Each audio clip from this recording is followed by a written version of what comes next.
Good evening students. I hope आप सभी अच्छे होंगे। आप सभी का स्वागत है आपके अपने यूट्यूब चैनल। हम यहाँ पर सोशल साइंस का में हिस्ट्री डिस्कस कर रहे हैं और द एज ऑफ इंडस्ट्रियलाइजेशन, औद्योगिकरण का युग। इससे पहले 3 चैप्टर ऑलरेडी कंप्लीट हो चुके हैं आपके, और इसमें हमने डिस्कस किया था यूरोप में राष्ट्रवाद या समाजवाद, फिर भारत में राष्ट्रवाद, भूमंडलीकृत विश्व का बनना। इस तरह से हमने इम्पेरिकल जो इम्पेरियलिज्म था, साम्राज्यवाद था, उससे हमने राष्ट्रवाद, और राष्ट्रवाद के बाद जो independent countries of the world की बात करें तो उसमें कैसे उसके सेल्फ डेवलपमेंट का जो प्रोसेस स्टार्ट हुआ with the help of industries के, तो उसको हम इस चैप्टर में पूरा कंप्लीटली देखेंगे। चलिए शुरू करते हैं स्टडी एट अ ग्लांस पे, और इसमें हम एक नज़र में अध्ययन की जो चर्चा करेंगे इस चैप्टर में, उसको यहाँ पर डिस्कस कर लेते हैं। तो फर्स्ट ऑफ ऑल हम यहाँ पर डिस्कस करेंगे इंट्रोडक्शन, फिर बिफोर इंडस्ट्रियल रिवोल्यूशन से पहले, और इसमें दो हमारे आएंगे, the coming up of the factory and the pace of industrial change, है ना। तो इसमें हम औद्योगिकरण का युग की बात की, और इसके बाद हम यहाँ पर डिस्कस करेंगे औद्योगिक जो क्रांति से पहले क्या था और कैसे चीज़ें बनाई जाती थी। और फिर इसमें हमने बात की कि coming up of the factory की बात करेंगे, तो इसमें हम कारखानों का उदय या कारखाने कैसे स्टार्ट हुए उनकी बात करेंगे। फिर औद्योगिक परिवर्तन की जो रफ्तार थी उसको हम डिस्कस करेंगे, the pace of industrial change की बात करेंगे। और इसके बाद है the hand labours and steam power, hand labour और स्टीम पावर की पावर को हम यहाँ पर डिस्कस करेंगे। इसके साथ ही लाइफ ऑफ द वर्कर्स, जो मजदूर हैं उनका संघर्ष देखेंगे। और इंडस्ट्रियलाइजेशन इन आ कॉलोनीज, जब कॉलोनियल या उपनिवेशवाद आया तब इंडस्ट्रियलाइजेशन कैसा था, किस तरह से इसमें चेंजेस आए उसके बारे में। The age of Indian textile, Bharat का जो टेक्सटाइल था यानी कपास उद्योग या कपड़ा उद्योग की बात करते हैं उसकी बात करेंगे। व्हाट हैपेंड, वीवर्स की बात करेंगे, बियर्स में क्या क्या घटित हुआ था इसकी हम चर्चा करेंगे। मजदूरों की ज़िंदगी के बाद इसमें हमने चरखे और इन सब की बात करते हैं, और कैसे वो एक मास लेवल पे जो कपड़ा उद्योग है वो स्टार्ट हो जाता है। उसी के साथ उपनिवेश में औद्योगिकरण स्टार्ट हो जाता है, और औद्योगिकरण के साथ भारतीय कपड़े का जो युग है, इंडस्ट्रियल जो टेक्सटाइल का युग है उसकी बात करते हैं। फिर हम बुनकरों का क्या हुआ, जो जब टेक्सटाइल ओरिजिन हुए, टेक्सटाइल एज ऑफ टेक्सटाइल की बात करेंगे। इसी के साथ बुनकरों के साथ क्या हुआ। ठीक, बुनकर जो हाथों से कपड़ा बनाते थे, सूत काटते थे, काटने का काम करते थे, उनकी हम चर्चा करेंगे।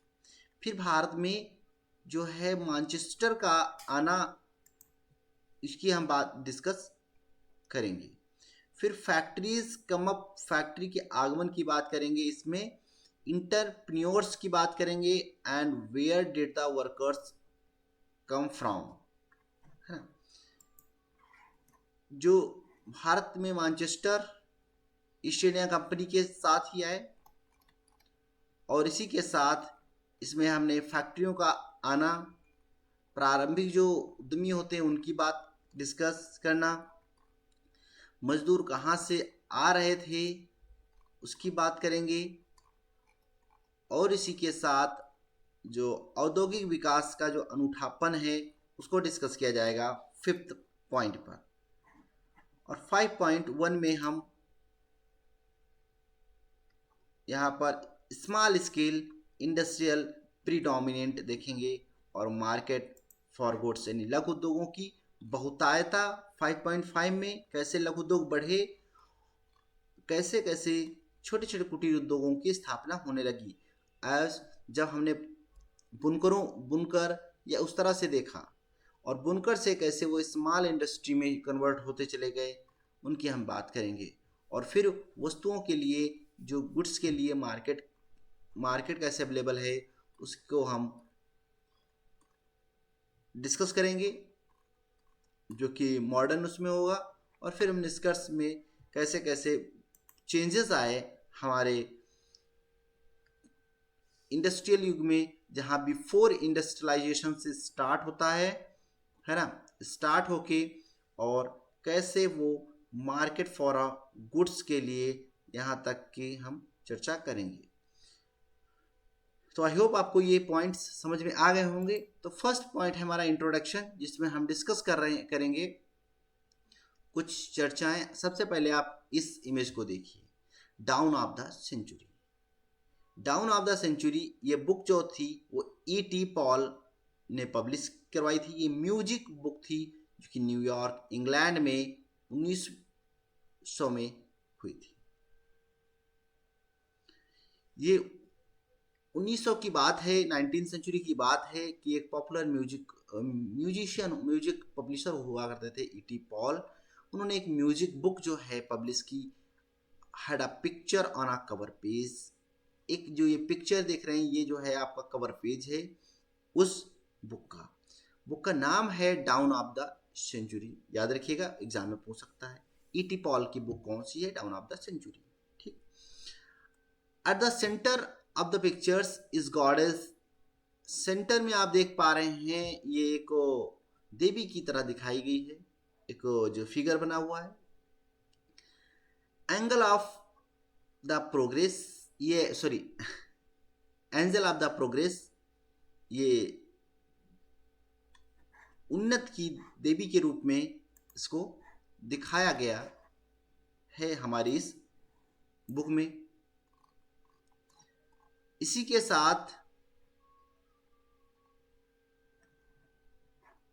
यहाँ पर हम जो तस्वीर है मध्य में देवी की, उसके the bearing of the flag of new century. ये आप फ्लैग देख रहे हो, ये इसके जो हैंड में, जो लेफ्ट हैंड में अगर हम बात करें, जो फ्लैग है वो नए डेवलपमेंट का फ्लैग है, विकास का है फ्लैग। और इसे ही हम ये जो नई शताब्दी का ध्वज, जो कि प्रगति का फरिश्ता दिखाई देती है, ये देवी के हाथ में दिखाया गया है। She is a gently pursued on a wheel with wings symbolizing time, her flight of taking her into the future। जो उसका एक पांव है वो आप देख पा रहे हो, पंखों वाले पहिए पर टिका हुआ है। आप इमेज को देखिए, ये पंख लगे हुए हैं और ये व्हील है ना, व्हील विद विंग्स। उस पे एक पैर उसका टिका हुआ है। सिंबलिंग टाइम, यह पहिया समय का प्रतीक है, और उसकी उड़ान भविष्य की ओर है ना। And taking her into flight is taking her into the future, and floating about behind her the sign of progress. अब इसके साथ ही आप देख पा रहे हो एक यहाँ पर floating of the symbols sign, ये आप देख पा रहे हो। तो ये क्या है, ये प्रोग्रेस के जो विकास के साइन हैं, जिसमें आप यहाँ पर ये रेलवे देख पा रहे हो। आप रेलवे के साथ कैमरा होगा, कैमरा और मशीन है ना। प्रिंटिंग प्रेस की जो मशीन है उनको आप देख पा रहे हैं यहाँ पर, और साथ में फैक्ट्रीज आप देख पा रहे हैं, है ना। तो ये चीजें जो हैं ये प्रोग्रेस को दिखाती हैं, ये विकास को जो है प्रिंटिंग प्रेस, रेलवे, कैमरा, जो कारखाने हैं वो शो करते हैं। इसी के साथ आप नेक्स्ट इमेज में, this glorification of a machine technology is even more marked in a picture appeared on a page of trade magazine. ये दूसरी एक पहले हमने ये डाउन ऑफ द अर्थ की बात की यहाँ पर, ठीक, डाउन ऑफ सेंचुरी है ना की बात की। इसमें हमने आपको बताया कैसे एक जो देवी है वो बीच में है, उनके हाथ में एक फ्लैग है जो कि एक प्रगति का फरिश्ता के उसमें दिखाया गया, और इसके चारों तरफ फ्लोटिंग जो है मशीनरीज को शो किया गया है। ये डेवलपमेंट को शो कर रहा है। नेक्स्ट बुक में टू मैजिशियन की बात की गई है। ये जो है इनलैंड प्रिंटर्स 1901 में पब्लिश की गई है। इसमें आप दो देख पा रहे हो, पार्ट 1 और पार्ट 2, ठीक। तो ये जो मैजिक बुक है ऑफ 100 years ago, 100 साल पहले, इसमें 2 मैजिशियन शो किए गए हैं, जिसमें 1 एट अ टॉप जो हमने 1 पॉइंट की बात की, फ्रॉम द ओरिएंट, पश्चिम देश से। अब ओरिएंट का मतलब होता है the countries of east of the Mediterranean, usually refers to Asia. The term arises out of the western view of point that view regions as a pre-modern, ये इसमें add हो गया है कुछ, pre-modern, traditional and mysterious। पश्चिम समाज की बात करते हैं जो कि भूमध्य सागर से पूर्व स्थित है। आमतौर पर यह शब्द जो है एशिया के लिए इस्तेमाल किया जाता है, ओरिएंट या प्राच्य, ठीक है। पश्चिम नजरिए में प्राच्य इलाके पूर्व, आधुनिक और प्रारंभिक और रहस्यमय थे। ये जो इसमें फर्स्ट वाले पॉइंट में दिखाया गया है ओरिएंट को, but with the magic lamp के साथ, कि ये मैजिक लैंप अलाउद्दीन वाला आपने देखा होगा ना, अलादीन का चिराग वाला, वो वाली यहाँ पर रहेगा, ठीक। सेकेंड बॉटम पे आप देख पा रहे हो, ये सेकेंड इमेज है जिसमें मॉडर्न मैकेनिक्स है, जिसने क्या किया है, modern tool viewers a new magic. इसने क्या किया, ये अपने हाथ में न्यू एडवांस टूल लिए हुए है, जिससे वो ब्रिज का निर्माण, शिप्स इन स्टीम्स का निर्माण, बिल्डिंग्स का निर्माण, टावर को बनाना और नदियों पे ब्रिज बनाना आदि काम करता है। Buildings, bridge, ship, tower, high rise building, बड़ी ऊंची इमारतें बनाता है। दोनों अलग अलग हैं, लेकिन ये पाश्चात्य देश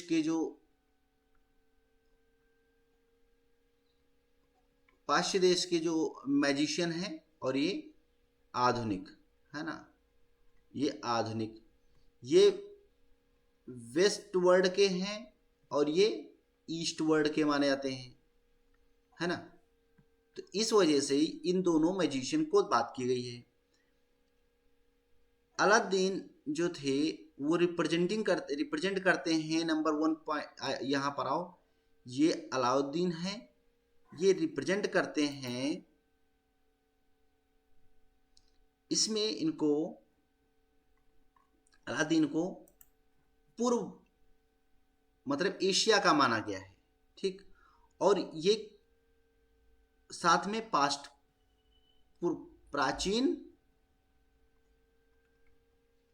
प्राचीन और पूर्व एशिया, है ना, एशिया का एक मैजिशियन माना गया है। लेकिन वहीं दूसरी उसमें अगर हम बात करें तो इनके पश्चिमी और मॉडर्निटी का प्रतीक माना गया है, जो इंजीनियर्स हैं उन्हें पश्चिम देशों का आधुनिक जो है एक जादूगर समझा गया है।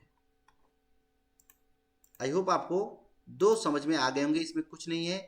टू मैजिशियन एक बुक है नाम की, और ये 100 साल पुरानी है, उसका ये कवर पेज है। और कवर पेज पे दिखाया गया है वन पार्ट में अलाउद्दीन को, जिनके हाथ में लैंप है, जो इसको रगड़ के अपनी इच्छा शक्ति के अनुसार यहाँ पर डेवलपमेंट कर सकते हैं। ये पुरानी सभ्यता के प्रतीक माने जाते हैं। लेकिन अगर आधुनिक मैजिशियन, आधुनिक जादूगर की बात करें तो इसके हाथ में टूल है। ये पश्चिम देश से रिलेटेड है, मतलब यूरोपियन कंट्री से रिलेटेड है, और ये बिल्डिंग, ब्रिज और स्टीम्स, ऊंची इमारतें, टावर, ये सब बनाने में सक्षम है, जो कि इस समय प्रेजेंट टाइम चल रहा है। इसमें दो बात की गई है।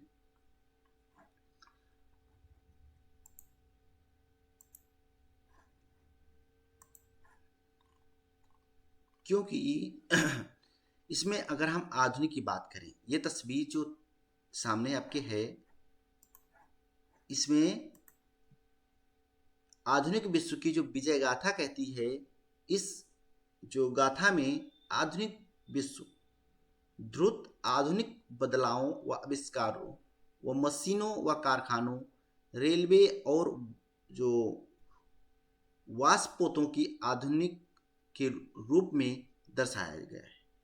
इसमें औद्योगिकरण का इतिहास विकास की कहानी के रूप में सामने आता है, और आधुनिक युग तकनीकी प्रगति के भव्य युग के रूप में उभरता है।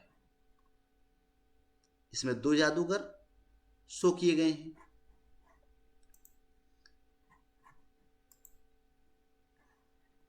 इसी के साथ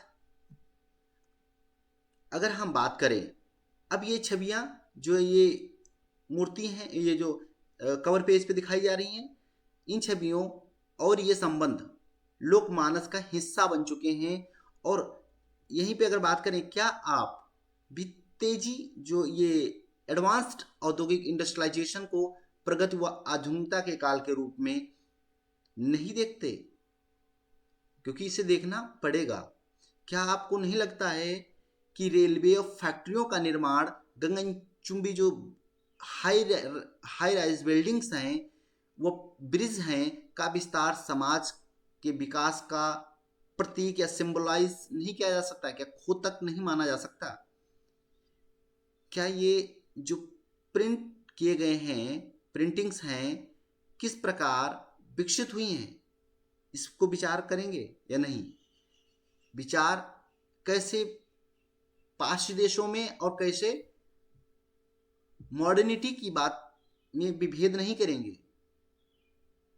कैसे औद्योगिकरण के लोगों की जो जिंदगी पर क्या असर पड़ा है, ऐसे सवालों का जवाब देने के लिए हम कि क्या प्रभाव पड़ा है पाश्चात्य जो वेस्टर्न कल्चर्स से एडवांस कल्चर में डेवलप करने, जो इंडस्ट्रियलाइजेशन है, कैसे इसमें बदलाव लाया है, उसकी हम बात करेंगे।